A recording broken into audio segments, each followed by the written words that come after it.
आसतु देखिबा आमे संबलपुर रे थिबा घंटेश्वरी मंदिर रे आसी पहुंची जाइचु। एठारे मो झियो मो स्वामी आमे समस्ते भीतर को जाउचु।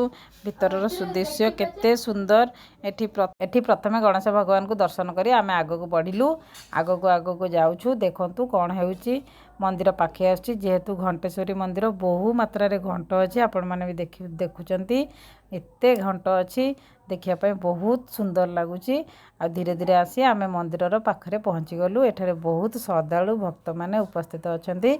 मो झियो मंदिर भीतर को जाउची। ता बापा ताको घंट बजे दउचंती। से बहुत खुशी अछि।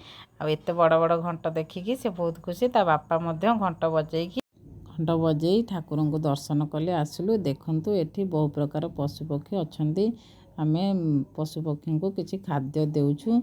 नडिया भांगी करी मो स्वामी मो झियो मांकड़ मान को खाद्य दउचंती। मो झियो भी बहुत खुशी। मांकड़ माने खाइले मांकड़ माने सेमिति तो किछि खाई परिबेनी नडिया को। तेणु भांगी करी तांको देले से आराम से खाई परिबे।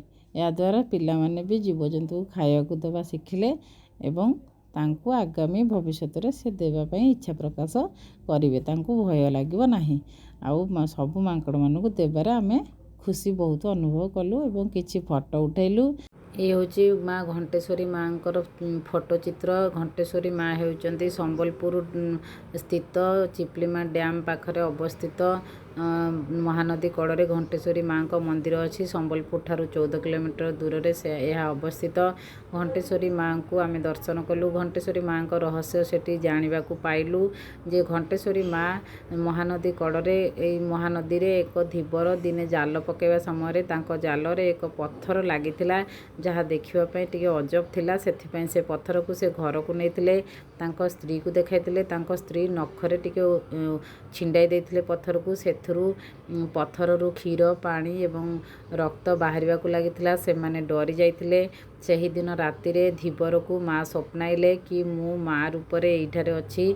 मोर पूजा अर्चना करा जाऊ। से जाई नागपुर स्थित राजा को जणाइथिले। नागपुर राजा एक मंदिर सेठी तोलाइथिले एवं माँ रो दर्शन करिया पई समस्त को सुजोग देथिले। सेही दिन ठारू माँ सेही महानदी कूल रे एक बहुत परिमाण रे घंट माँ घंटेश्वरी नाम रे नामित होई अछंती। घंटेश्वरी माँ को स्वरूप होची माँ काली ठाकुरन को स्वरूप।